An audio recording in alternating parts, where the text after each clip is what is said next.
Welcome to SmartKeys podcast. Imagine an organization that actually experiences a 5.4 times higher employee retention rate than, its closest industry competitors. Which is just a massive number. Right, a massive number.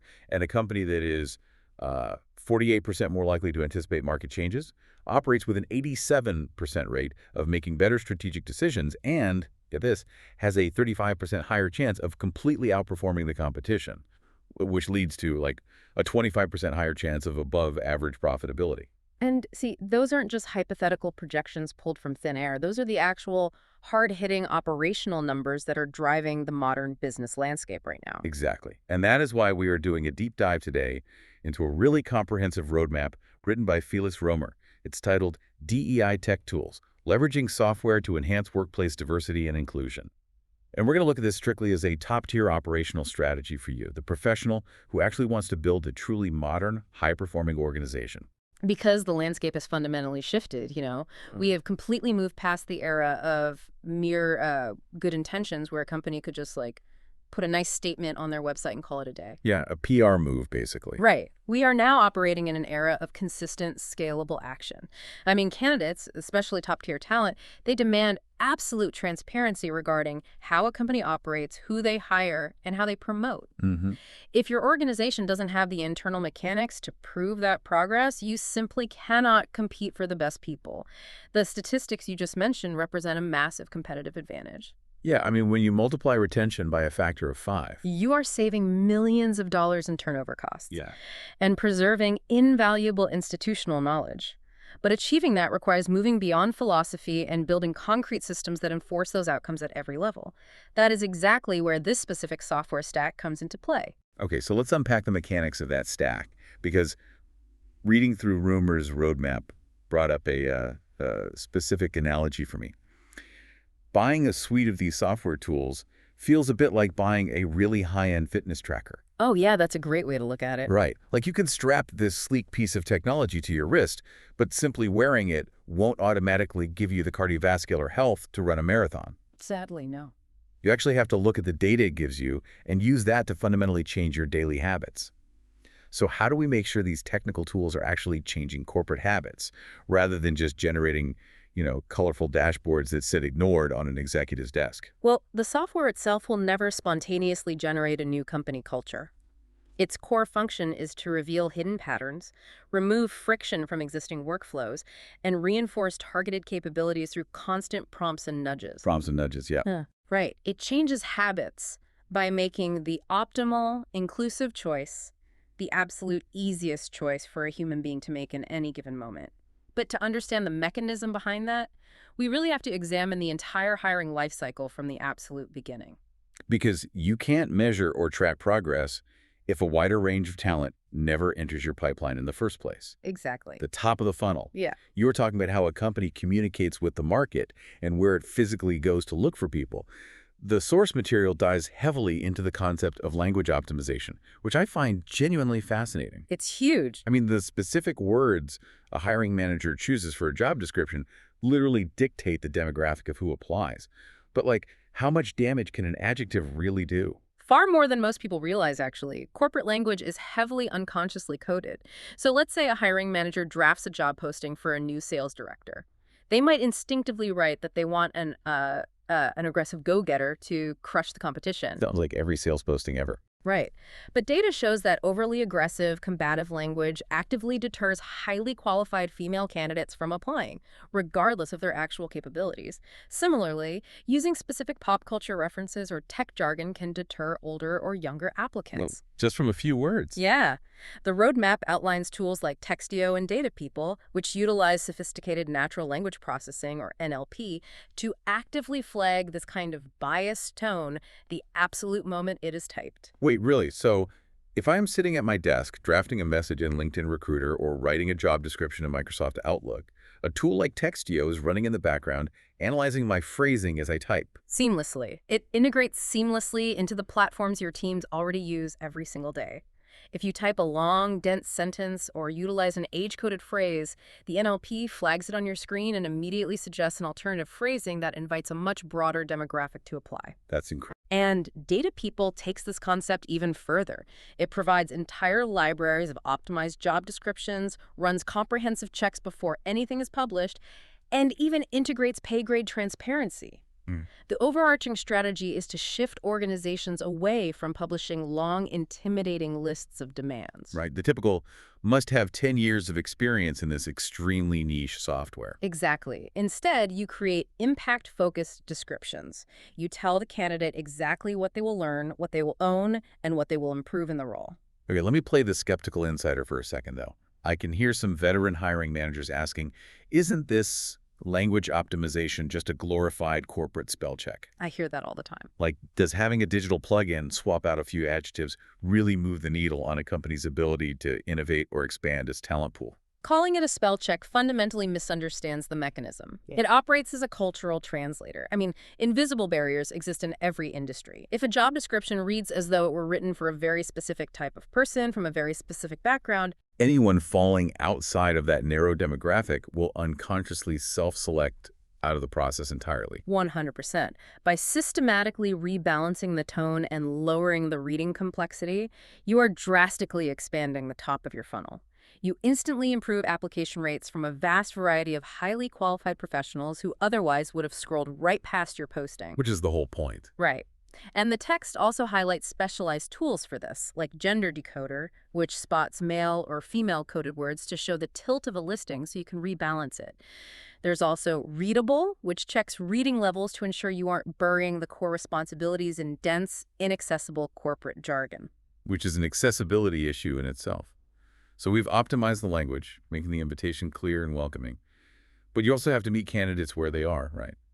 The text emphasizes strategic sourcing going beyond the standard recruitment channels and plugging into diversity-focused boards and partner networks.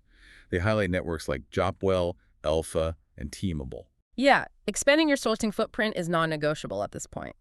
But the most interesting technological leap in sourcing is AI platforms like Seekout. Seekout, right. Seekout utilizes artificial intelligence to surface qualified talent, both internally from your existing workforce and externally across the market. What makes it incredibly effective is its blind mode capability. It hides sensitive, identifying details so recruiters can evaluate the raw talent pool without being unconsciously influenced by traditional pedigree signals. Okay, so we've cast a much wider, more effective net. We have successfully invited a significantly broader pool of candidates into the pipeline. The next operational challenge the roadmap tackles is what happens when those resumes actually hit the hiring manager's desk. Yes, the bottleneck. Because this is the exact moment where human nature and pattern matching really start to bottleneck the process, right? Stripping away the noise. That is the primary vulnerability in any hiring system. Once you have a diverse pool of thousands of applicants, the challenge is overcoming conscious and unconscious biases during the initial review. Human reviewers are naturally wired to look for familiar, comforting signals. Like spotting a name that sounds like theirs, or a university they respect, or extracurricular activities they personally relate to. Exactly. The critical flaw is that none of those familiar signals are actual, statistically valid predictors of job performance. Right. And the roadmap details several anonymization tools designed to combat this pattern matching. Platforms like Applied, Mevite, and Pinpoint. How does this digital redaction actually work in the workflow of a busy hiring manager? Do they just open a PDF and see, like, thick black bars over everything? Not quite black bars, but extensions like Mevite automatically strip away all identifying details before the reviewer even sees the document.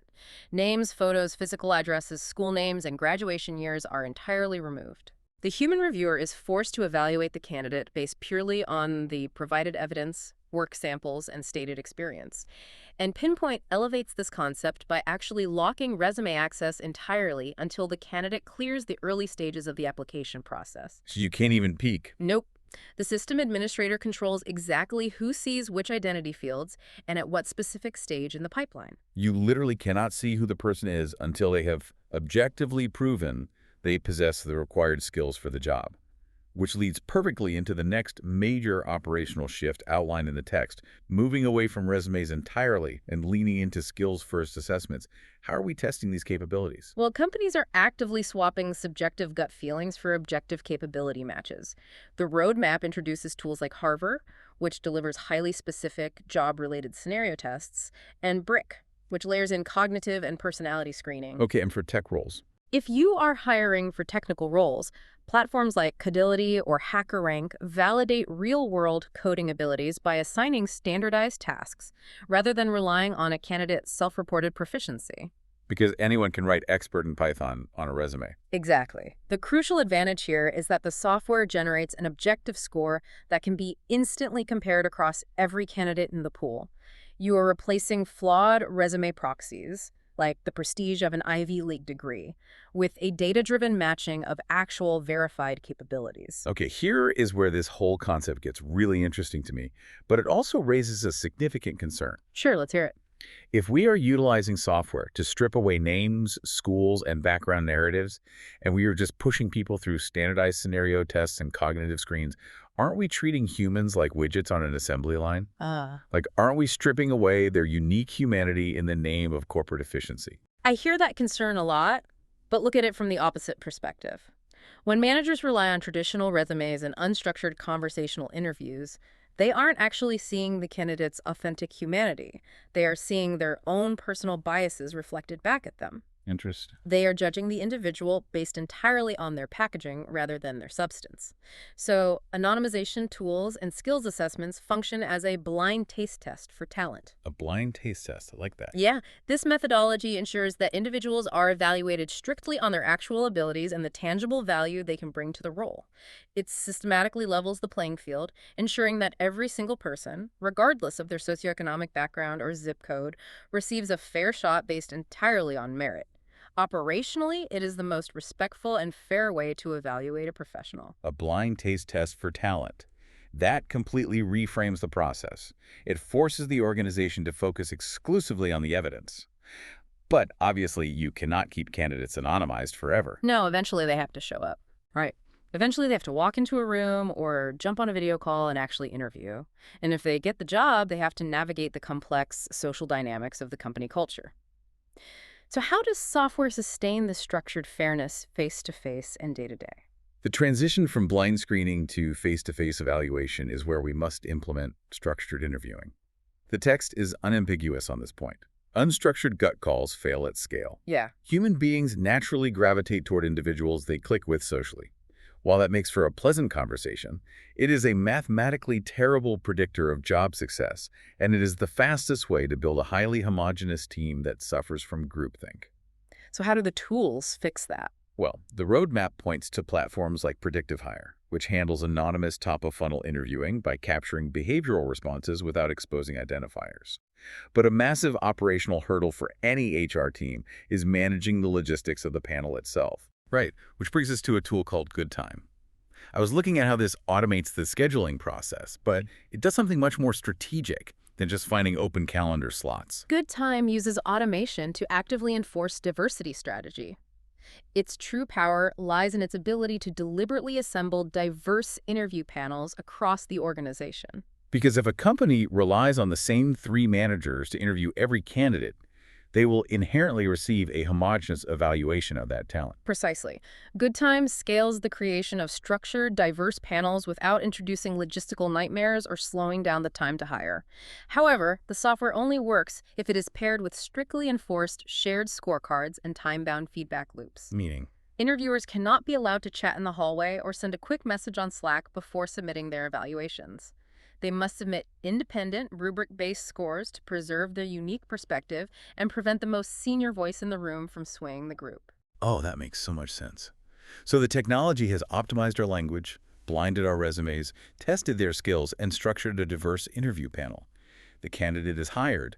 They are officially in the building. Phase 2 begins. Right. The roadmap now shifts focus to engagement and accessibility. Because if they walk into a culture that doesn't support them, all that recruiting technology was a massive waste of capital. Inclusion has to become a daily operational reality, not just an onboarding initiative. How do we measure that daily experience? Understanding the daily employee experience requires continuous passive measurement. Platforms like CultureAmp and Diversio serve this exact function. CultureAmp deploys engagement and inclusion modules, utilizing sophisticated sentiment analysis to capture what employees are actually experiencing in real time. So no more waiting for the yearly survey. Exactly. Instead of waiting for an annual survey, which is often an inaccurate snapshot of the company's health anyway, these tools provide ongoing insights into hidden attrition risks. Diversio takes a slightly different angle by aggregating massive amounts of internal HR data and anonymous feedback, running continuous audits to provide leadership with highly prioritized, actionable recommendations. It's essentially taking the temperature of the organization constantly. But honestly, the part of the section that absolutely fascinated me wasn't the massive analytics platforms. Oh, yeah. Yeah, it was the hyper-specific micro details regarding accessibility. Like, the roadmap highlighted otter.ai, which provides highly accurate meeting transcripts so hard-of-hearing colleagues can easily follow fast-paced conversations. Mhm. And then there was the implementation of the dyslexia font, alongside a dyslexia style guide designed to make corporate documents significantly easier to scan for neurodiverse employees. Yeah, those micro details perfectly illustrate how technology removes invisible friction from the daily workflow. It's brilliant. Just think about the operational elegance of the dyslexia font detail. It is a seemingly tiny software tweak. It doesn't require a massive disruptive cultural overhaul or a series of exhausting town hall meetings to implement. You literally just change the default font settings on certain internal documents. It's so simple. But for a neurodiverse employee, that microscopic tweak fundamentally transforms their daily sense of belonging, reduces their cognitive load, and spikes their productivity. It quietly but powerfully signals to the workforce, we see how you process information, and we are proactively adjusting our operational systems to accommodate you. And micro interactions like that are exactly what build deep institutional trust. But consider the flip side. A company could pay for otter.ai, install dyslexia font, integrate Textio into their emails, and use good time for scheduling, and still completely fail at their strategic goals if leadership cannot see the macro picture.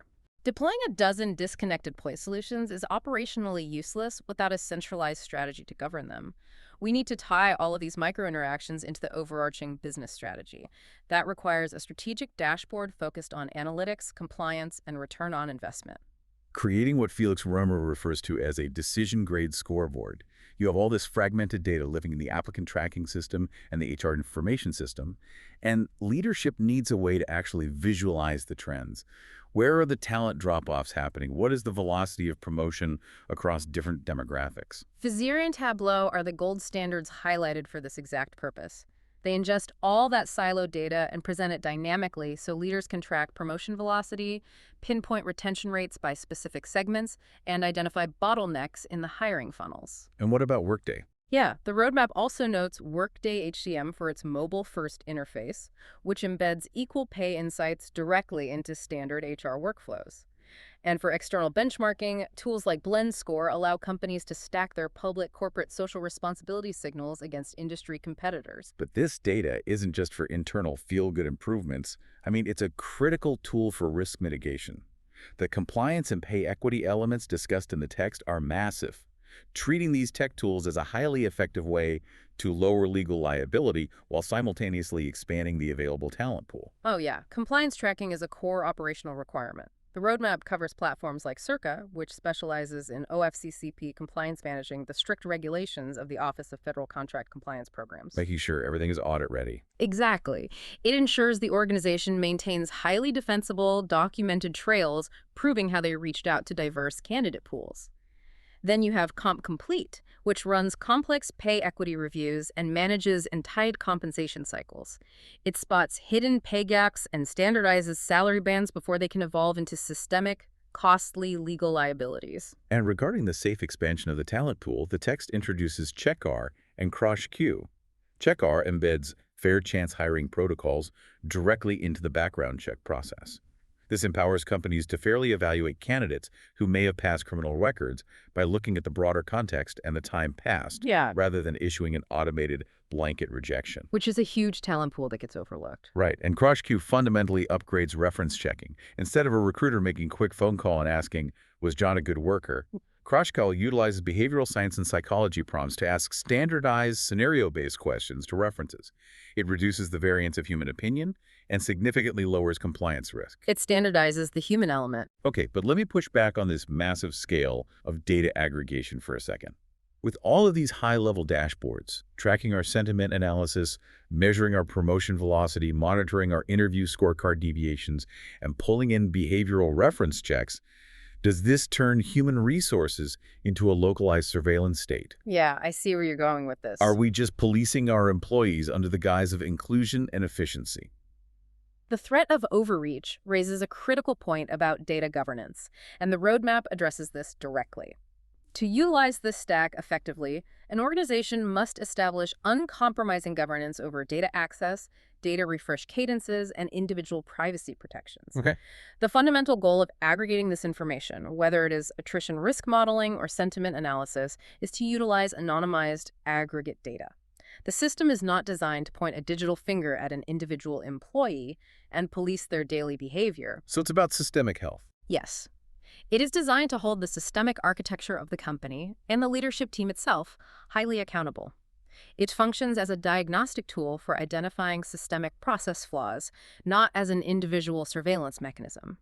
When deployed with strict transparency, it empowers the workforce to operate at its highest potential. So what does this actually mean for the professional listening right now? We have mapped the entire technological life cycle, from Textio rebalancing our job descriptions, to Maviti locking down our resumes, to GoodTime automating our interview panels, and Vizier aggregating everything onto a single decision-grade scoreboard. How does an organization actually begin this transition without tearing everything down? The ultimate strategic takeaway from Felix Römer's text is simple but profound. Software does not replace human strategy, it augments it. Augments it, right. The practical playbook for any leader listening is not to go out and sign contracts for 15 new platforms tomorrow morning. You must start small. Map a highly specific operational need.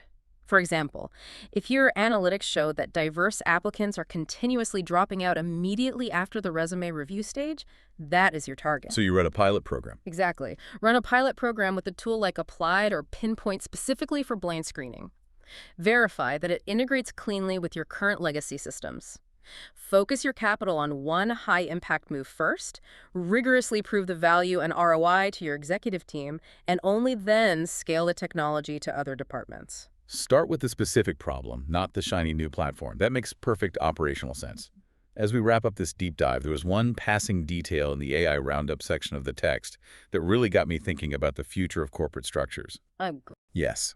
The roadmap briefly mentions an AI platform called Gloat. Gloat powers internal talent marketplaces, using advanced algorithms to match an employee's underlying skills and latent potential to open internal roles, ensuring everyone sees equitable mobility opportunities. Yeah, internal mobility powered by algorithm is absolutely the next major frontier in organizational design. Exactly. And it leaves me with this provocative thought to ponder. As AI tools like Gloat become exponentially more advanced at mapping potential, could the future of corporate promotion be entirely driven by these algorithm-matched internal marketplaces? Wow. Like, will we finally witness the absolute end of the traditional manager tap-on-the-shoulder promotion, a practice we all know is historically fraught with bias and personal politics? Could the algorithm eventually become the ultimate arbiter of who moves up the corporate ladder? It is a fascinating and, slightly intimidating concept to consider as these tools mature. It challenges the very foundation of how corporate hierarchies and power dynamics have functioned for over a century. I mean, the implications for leadership are staggering. They really are. Well, we've covered a tremendous amount of ground in this analysis. I want to explicitly thank you, the listener, for tuning in to the SmartKeys podcast. We hope this deep dive has provided you with a highly practical, operational framework for thinking about the intersection of technology, efficiency, and inclusion. Absolutely. Please be sure to subscribe to the podcast so you don't miss our future explorations into the tools shaping the modern workplace. And we highly encourage you to read the full Comprehensive Roadmap by Felix Römer. You can find the link to the original article right there in the show notes. It is a fantastic resource for anyone looking to optimize their organization. Remember, having the high-end fitness tracker is great, but it's entirely about what you do with the data that ultimately changes the organization. Until next time.